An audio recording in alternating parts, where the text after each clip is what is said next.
Assalamualaikum warahmatullahi wabarakatuh. Alhamdulillah hamdan katsiran tayyiban mubarakan fih kama yuhibbu rabbuna wa yardah. Asyhadu an la ilaha illallah wahdahu la syarikalah wa asyhadu anna Muhammadan abduhu wa rasuluh sallallahu alaihi wa ala alihi wa ashabihi wa man tabi'ahum bi ihsanin ila yaumiddin. Amma ba'd.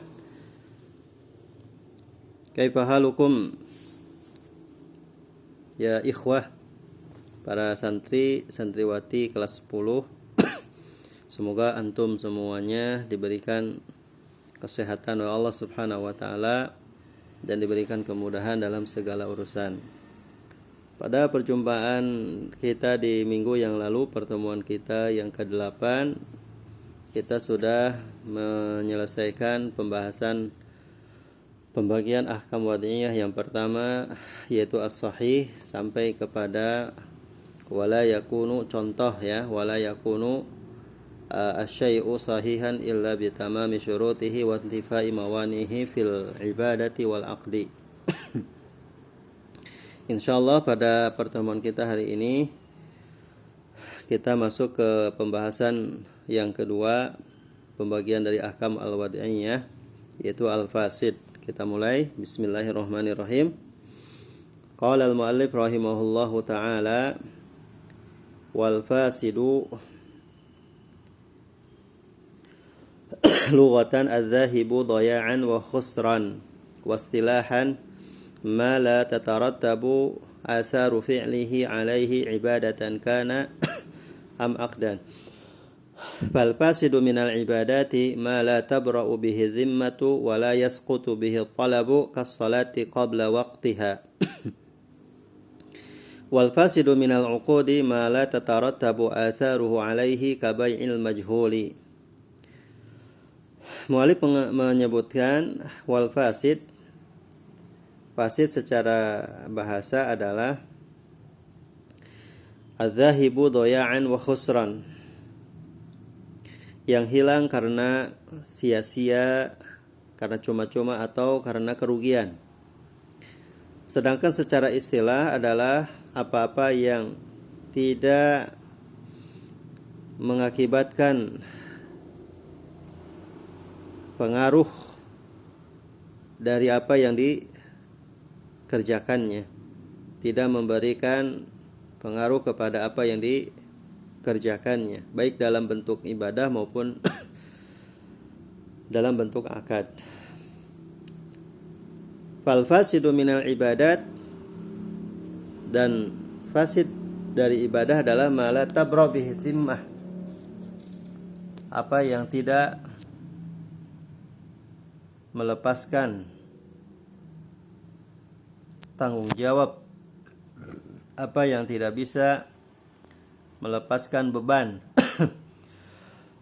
wala yasqutu bihi talab, dan tidak bisa menggugurkan tuntutan.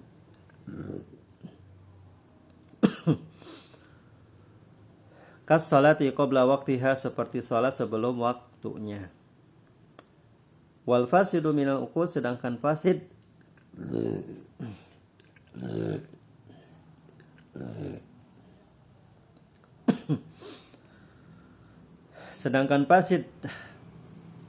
dari transaksi, dari akad adalah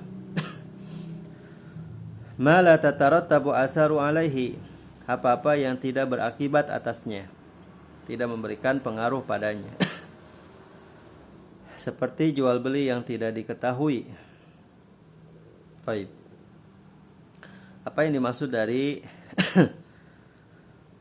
al-fasid secara bahasa? Muallif menyebutkan kullu syai'in la yustafadu minhu fa innahu yusamma fil lughati fasidan. Segala sesuatu yang tidak berfaedah, tidak bermanfaat, maka dinamai fasid secara bahasa.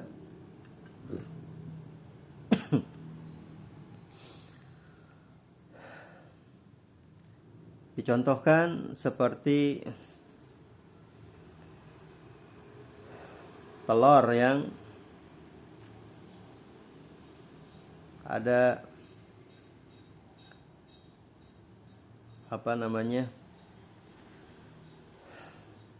yang ada busuknya,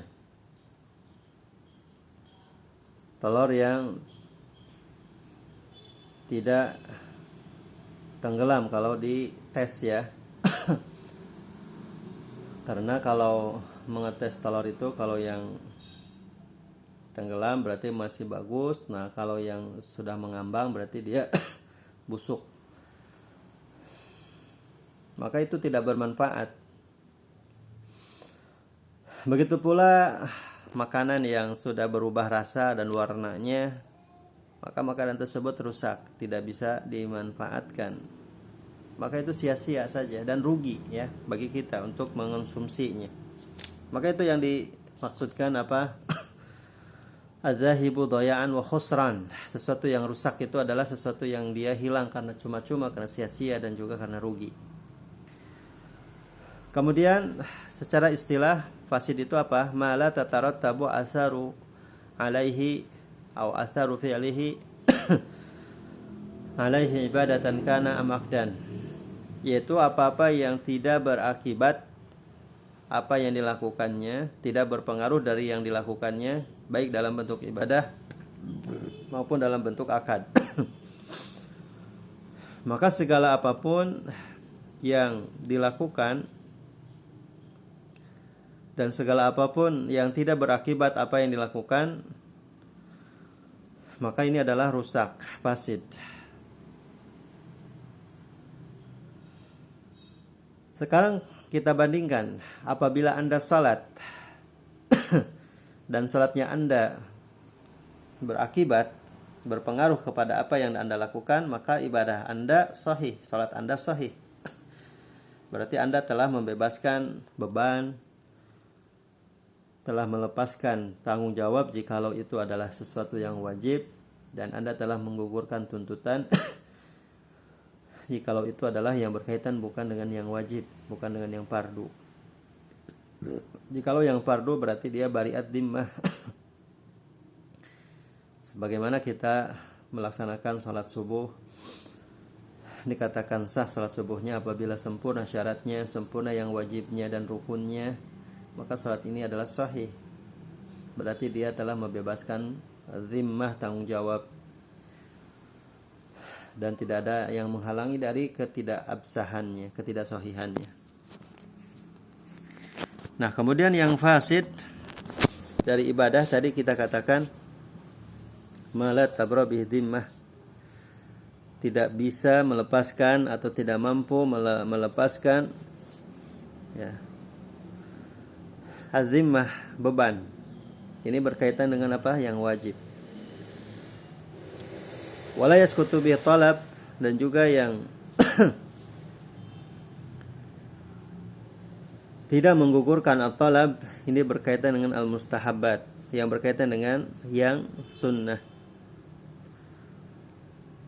Nah, muncul pertanyaan, hal az-zimmah masyghulah bil mustahab hatta naqula nabra bihi dhimmah atau tabra bihi dhimmah? Apakah az-zimmah, tanggung jawab, itu disibukkan dengan yang mustahab sampai mengatakan bahwa telah bebas dari beban atau tanggung jawab?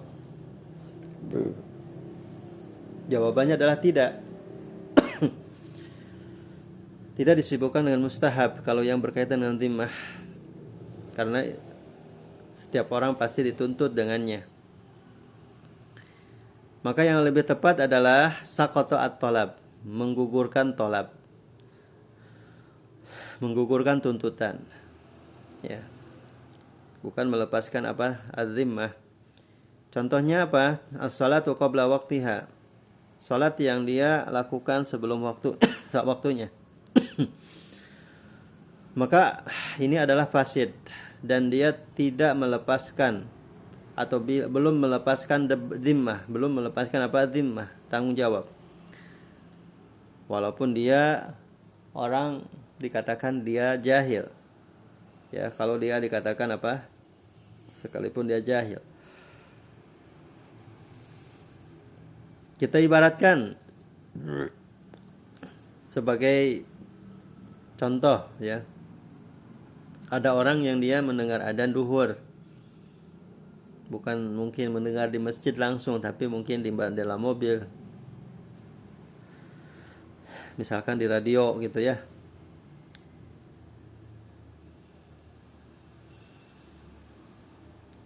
Nah, namun yang dia dengar bukan di radio yang ada di daerahnya, tapi mungkin di luar daerah.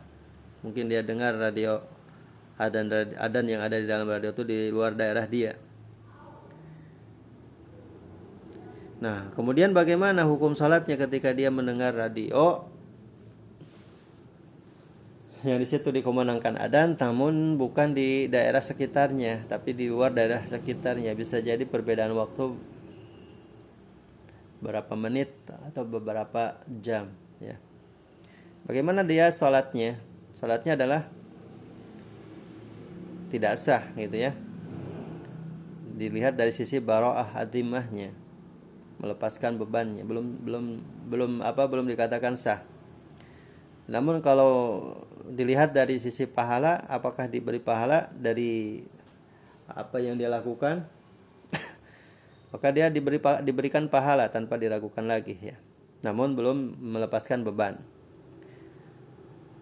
Maka jelas di sini dimmahnya sekarang dia ya harus mengulangi lagi sholatnya. Karena dia belum melepaskan bebannya dan belum menggugurkan tuntutan ya. Belum menggugurkan tuntutan, tentunya dia melakukan sholat sunnah duhurnya. Maka semua yang dia lakukan dari yang tadi sebelum waktunya, maka dia harus mengulangi sholatnya setelah dia betul-betul meyakini adannya itu adan di sekitar dia. Jelas di sini ya. Jadi apa? Az-zimmah dengan at-talab jelas. Kalau az-zimmah itu berkaitan dengan sesuatu yang wajib, sedangkan at-talab berkaitan dengan sesuatu yang sunnah. Salah satu contohnya adalah dia melakukan sholat sebelum waktunya. Kemudian al-fasid minal uqud. Apa? Al-fasid minal uqud adalah ma la tatarattabu atharuhu alaihi ka bai'il majhul. Sedangkan fasid dari akad adalah sesuatu yang tidak memberikan akibat padanya, memberikan efek pengaruh padanya. Seperti jual beli yang tidak diketahui. Jual beli yang tidak diketahui ini hukumnya tidak sah. Kenapa? Karena hadis dari Abu Hurairah. Nabi SAW mengatakan naha an bai'il qarar. Beliau melarang jual beli tipuan. Di sini ada orang menawarkan kepada kita, saya punya kambing di rumah. Dia ciri-cirinya ya gemuk, kemudian betina dan banyak susunya gitu. Ya dia menggambarkan seperti itu. Kemudian kita menanyakan berapa harganya. Harganya 5 juta ataupun misalkan 2 juta lah bisa. Baik, saya terima ya 2 juta. Tapi barangnya belum ada di tempat. Dia cuma menyebutkan sifat-sifatnya, begini. Maka bagaimana hukum jual beli seperti ini? Hukum jual beli seperti ini fasid dan tidak memberikan pengaruh kepada apa yang dihadapinya, dilakukannya. Maka jelas di sini jual belinya tidak diketahui, kambing masih tetap yang dia katakan masih tetap memiliki dia, sekalipun kita belum lihat, dan uang yang ada pada kita 2 juta masih tetap kita saku, ya kita miliki, gitu ya. Maka jual beli seperti ini belum dikatakan sah, walaupun dia sudah transaksi, sudah ijab qabul, ya. Maka jual beli seperti ini tidak sah. Walaupun dia sebutkan sifat-sifatnya yang bagus-bagus gitu ya. Maka ini tidak cukup. Ya, tidak cukup. Bisa jadi kenyataannya kambingnya kecil, kambingnya kurus, susunya tidak ada, sedikit. Ya, atau mungkin jauh berbeda dengan apa yang dia sifati. Maka jual beli seperti ini ya tidak sah. Nah, kemudian yang kedua contohnya ada orang penjual yang di situ tokonya dia tawarkan dengan begini tawarannya. Ya, semua barang-barang serba 5.000. Semua barang yang ada di tokonya serba 10.000. Ya. Segala apapun barang yang dia miliki, yang dia jual itu 10.000 harganya.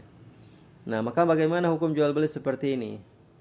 Maka di sini ada dua sisi. Ada sisi yang dia bisa diketahui, ada sisi yang dia tidak diketahui. Ya. Ada mungkin barang yang dia harganya 10.000 tapi pada kenyataannya harganya lebih daripada 10.000. Bisa jadi mungkin sedikit dari barang itu, ada satu atau dua barang. Ada juga mungkin kebanyakan barang itu yang harganya mungkin 1.000 ya. Padahal bisa juga di bawah itu tapi dia jual 10.000. Yang harga mungkin melebihi 10.000 mungkin hanya beberapa barang saja. Dan juga kita tidak tahu mana yang barangnya melebihi 10.000 dan mana barangnya yang kurang daripada 10.000. Kita tidak tahu. Maka di sini majhul, ya jelas. Sini majhul. Maklumnya mungkin kalau kita mengatakan kira-kira mana yang memang ini harganya 10.000 benar. Ya. Mungkin bisa jadi harganya dia kasih barangnya yang mungkin harga yang 20.000, bisa jadi enggak. Maka bagaimana cara menjual beli seperti ini? Maka jual beli seperti ini ya tentu min haitsu jahala tsaman benar. Dari sisi harga kita blank ya, tidak tahu, majhul. Ya bisa jadi mungkin ini tipuan dari sebagian orang dengan melakukan cara seperti itu. Ya dari sisi seperti itu mungkin banyak pembohongnya, banyak tipuannya. Ya min jahalati tsaman. Ya, bukan hanya min jahalah asaman dari sisi ketidaktahuan harganya atau juga dari kesisian tidak tahu nilainya. Bisa jadi juga dari sisi min jahalatil badha'ah atau bidha'ah. Dari sisi barangnya pun kita tidak tahu. Nah, maka di sini jelas para santriwati yang dimuliakan Allah Subhanahu wa taala ya. Wal fasidu minal uqud jelas. Jadi yang fasid dari akad seperti itu. Jadi tidak ada akibat, tidak ada pengaruh dari apa yang dilakukannya, seperti jual beli yang tidak diketahui. Kemudian yang selanjutnya ya terakhir muallif mengatakan wa kullu fasidin minal ibadati wal uqudi wasyuruti fa innahu muharramun. Kemudian setiap yang fasid dari ibadah, kemudian dari akad dan syarat, maka itu hukumnya haram. Ya, setiap apapun yang fasid ya, baik dalam bentuk ibadah, dalam bentuk akad maupun dalam hal-hal yang berkaitan dengan syarat, maka hukumnya adalah haram. Karena apa? Kenapa? Karena li'anna dzalika min ta'addi hududillah wa ittikhadhi ayatihi huzwa. Ya, karena alasannya itu melanggar batas-batas Allah dan juga menjadikan ayat-ayat Allah ini sebagai bahan permainan atau perolok-olokan. Kemudian yang ketiga alasannya wali anna Nabi sallallahu alaihi wasallam ankara ala man ishtaratu syurutan laysat fi kitabillah. Karena Nabi sallallahu alaihi wasallam mengingkari orang yang dia atau mereka memberikan syarat, menetapkan syarat yang syaratnya itu tidak ada di dalam kitabullah, dalam Al-Qur'an. Nah, ini insyaallah ya pembahasannya ya, mudah-mudahan di pertemuan mendatang ya, satu kali pertemuan lagi mudah-mudahan kita bereskan ya dari kalimat kullu fasidin minal ibadat wal uqud wasyurut fa innahu muharram. Nah, itu saja di antara pembahasan kita kali ini, pertemuan kita yang ke-9 ya, mudah-mudahan menjadi kejelasan bagi antum semuanya dan mohon maaf bila mana ada kekurangan. Ini tasjir al-ahkam al-wadiyah ya, sudah kita sampaikan pada pertemuan yang lalu ya. Sini jelas insyaallah. Kemudian yang selanjutnya kita akhiri dengan untayan nasihat, idza tammal aqlu qallal kalamu. Apabila akal ini sempurna atau telah sempurna, maka sedikitlah bicaranya. Orang yang memiliki akal sempurna, maka dia akan menahan diri dari apa yang dikatakannya, akan memfilter diri dari apa yang akan disampaikannya. Bila mana kita memiliki akal yang sempurna. Itu saja mungkin pertemuan kita hari ini. Jazakumullah ala husni istimaikum. wa barakallahu fikum. Kita tutup dengan doa kafaratul majlis. Subhanakallahumma wa bihamdika asyhadu an la ilaha illa anta astaghfiruka wa atubu ilaik. Walhamdulillahirabbil alamin. Wassalamualaikum warahmatullahi wabarakatuh.